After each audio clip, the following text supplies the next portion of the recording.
Good evening student. आज मैं आप लोगों के लिए राजस्थान जीके की ही ट्रिक लेके आई हूँ, जो कि है हमारे राजस्थान के लोकगीत। अब आप लोग सोच रहे होंगे कि ये राजस्थान के लोकगीत क्या हमारे 2 पार्ट तो हो चुके हैं, अब मैं कितने पार्ट बनाऊँगी।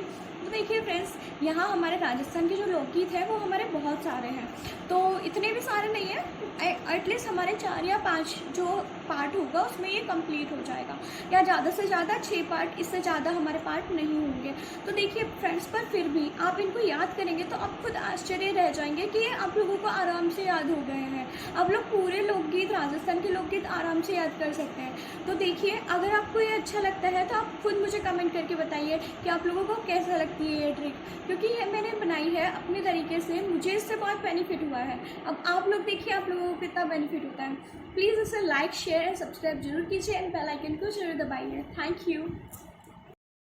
सो स्टूडेंट, ये जो है राजस्थान के लोकगीत याद करने की ट्रिक, तो ये पार्ट 3 लेके आई हूँ मैं। तो देखो, मैक्सिमम हमारे लोकगीत याद हो चुके हैं। जो भी इसको तरीके से पढ़ रहा है और याद कर रहा है उनको ये चीज़ समझ आ गई कि हमने जो पार्ट 1 और पार्ट 2 में बहुत सारे लोकगीत कवर कर चुके हैं, और साथ में उसका समय और प्रतीक, ये सारी चीज़ें हम याद कर चुके हैं।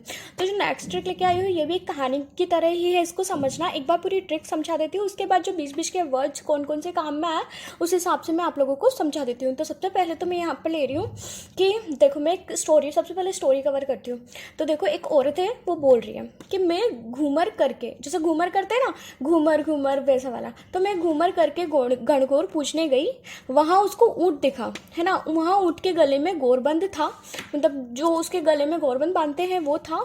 और श्रावण के महीने में वो तेज दौड़ी, मतलब वो ऊँट से डर गई, वो गोरबंद देख के डर गई। ऊँट से तो नहीं डरी, पर गोरबंद देख के डर गई। वो थोड़ा डरावना टाइप का था, इसको इमेजिन कर लेना। तो मैं घूमर करके गणगौर पूछने गई, वहाँ ऊँट के गले में गोरबंद था, और श्रावण के महीना श्रावण का था, और मैं तेज दौड़ी और लाल पंछी की तरह ऊँट से डर कर, मतलब ये लाल पंछी की तरह ऊँट से डर कर तेज दौड़ी और थक कर जरा बैठ गई। और जैसे ही ऊँट से डर कर बैठी, थक कर बैठ गई राती जगह में, और वहाँ पर भी ऊँट ही था, ठीक है। ये दूसरा ऊँट था। और जैसे ही बैठी, नींद का झोंका आ गया और पति से वियोग हो गया, और मारे छेल भंवर पति को तो कंघा करना भी नहीं आता। तो मतलब ये बैठी वहीं सो गई, और इसके पति को तो कंघा करना भी नहीं आता इसके बिना। तो देखो, वापस मैं रिपीट कर देती हूँ। तो मैं घूमर करके गणगौर पूछने गई, वहाँ ऊँट के गले में गोरबंद था, और श्रावण के महीने में मैं तेज दौड़ी लाल पंछी की तरह ऊँट से डरकर, और थक कर जरा बैठ गई राती जगह में ऊँट के ही साथ। और जैसे ही बैठी, नींद का झोंका आ गया और पति से वियोग हो गया, और मारे छेल भंवर पति को तो कंघा करना भी नहीं आता। तो देखो यहाँ पे, तो देखो, मैं घूमर, तो मैं से हो गया मारवाड़, घूमर यानी कि घूमर गीत है। गायन शैली इसकी नहीं है, समय है गणगौर, ऑब्वियस सी बात है, गणगौर पूछने गई तो गणगौर का समय है, गणगौर में घूमर करते हैं, ठीक है। तो ये गणगौर हो गया। और हम जानते हैं, जो हमारे राजस्थानी जो लोग हैं वो जानते हैं कि घूमर का तो सबसे फेवरेट गाना एक ही है, हमारे घूमर छे नखराली। बहुत सारी शादियों में भी ये गीत बजता है, सारी औरतें करती है, तो ये तो सब जानते होंगे। और ये गणगौर के समय गाया जाता है। इसके बाद है पूछने गई, वहाँ ऊँट के गले में गोरबंद था, यानी कि अब जो दूसरा है वो गोरबंद है गीत का नाम, और ये भी ऊँट के गले में आ गया तो मारवाड़ है। गायन शैली इसकी नहीं है, समय इसका नहीं है, और ऊँट के गले इसका प्रतीक है, यानी कि ऊँट के गले में गोरबंद बांधते हैं, तो उससे ये गीत बना है। और हम जानते हैं इस गीत को भी, मारो गोरबंद नखरालो, है ना। बहुत सारे राजस्थानी जानते होंगे, हम सब राजस्थानी हैं, राजस्थान का पेपर दे रहे हैं, तो इतना तो हम जानते हैं। देखो, इसके बाद गोरबंद था, और श्रावण के महीने में तेज दौड़ी लाल पंछी की तरह ऊँट से डरकर। तो श्रावण के महीने में, मतलब अब महीना कौन सा आ गया, समय कौन सा आ गया, श्रावण का महीना आ गया। तो देखो, श्रावण के महीने में वापस मैं आ गया, तो यहाँ पे मैं से मारवाड़ हो गया, ठीक है।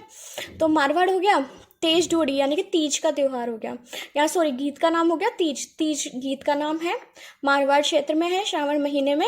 और इसका जो गीत का नाम है, देखो, लाल पंछी की तरह, तो पंछीड़ा लाल आछी नाम है इसका। तो इसको हम ट्रिक से ध्यान रख सकते हैं। इसके बाद है, और थककर जरा बैठ गई, तो जरा से मैंने बिणजारा लिया है। तो बिणजारा जो गीत है, ये देखो, और थक कर जरा बैठ गई राती जगह में ऊँट के साथ। अब देखो, इसको थोड़ा सा रिलेट करो, राती जगह में ऊँट के साथ, इसका मतलब है कि कहीं ना कहीं ये ऊँट से रिलेटेड, और ऊँट कहाँ मिलता है? रेगिस्तान में। तो ये गीत जो है वो मरु प्रदेश का है, मरु प्रदेश, ठीक है, मरु प्रदेश, ध्यान रख लेना इसको, ठीक है। रेगिस्तान मरु प्रदेश को ही बोलते हैं, रेगिस्तान वाला इलाका, वहीं ऊँट होते हैं ज़्यादातर, तो मरु प्रदेश ध्यान रख लेना। और थक कर जरा बैठ गई, तो जरा से हो गया हमारा बिनचारा, और ये मरु प्रदेश में है ना, मरु प्रदेश में है। और कब गाया जाता है? रात की जगह में गाया जाता है, और इसको कब गाते हैं? ऊँट पर बैठ कर ही गाते हैं, ठीक है। तो यहाँ से ये ट्रिक कवर हो गई। और देखो, और जैसे ही बैठी नींद का झोंका आ गया। अब जैसे जैसे से हो गया जैसलमेर, बैठी नींद का झोंका आ गया, झोंका से हो गया झुरावा गीत। झुरावा एक गीत है जो गाया जाता है जैसलमेर में, ठीक है। इसका कोई गायन शैली नहीं है, समय भी नहीं है, प्रतीक भी नहीं है। और ये कब गाया जाता है? पति के वियोग में। तो ये पति के वियोग में गाया जाता है झुरावा। इसके बाद है लास्ट, और म्हारे छेल भंवर पति को तो कंघा करना भी नहीं आता। तो गीत का नाम हो गया म्हारे छेल भंवर पति, ठीक है। कांगसियो, तो देखो कंघा से हो गया कांगसियो, ठीक है। कंघे से हम कांगसियो ध्यान रख सकते हैं, और पति से हम प से जो है वो पश्चिमी राजस्थान में ये गीत गाया जाता है ना। और गायन शैली इसकी नहीं है, समय नहीं है, और प्रतीक इसका क्या है? कंघा है, तो प्रतीक कंघा है। तो इस तरीके से फ्रेंड्स हमारे सारे जो है राजस्थान के लोकगीत ये कवर हो गए हैं। राजस्थान के सारे लोकगीत हमारे कवर हो गए हैं पार्ट 3 के। अब मैं पार्ट 4 और पार्ट 5 और पार्ट 6 जल्दी ही आप लोगों के सामने लेके आऊँगी। और आप आराम से जब एक बार आप इसकी प्रैक्टिस कर लेंगे 2-3 बार, तो आपको ये हमेशा के लिए याद हो जाएंगे। तो बस स्टार्टिंग में थोड़ी सी मेहनत है, 2-3 बार उसको ट्राई करने की, उसके बाद ये ट्रिक आराम से आप लोगों को ईजिली याद हो जाएगी, और आराम से आप ये ईजिली याद कर सकते हैं। So friends, please like, share and subscribe जरूर कीजिए, एंड बेल आइकन को जरूर दबाइए। Thank you.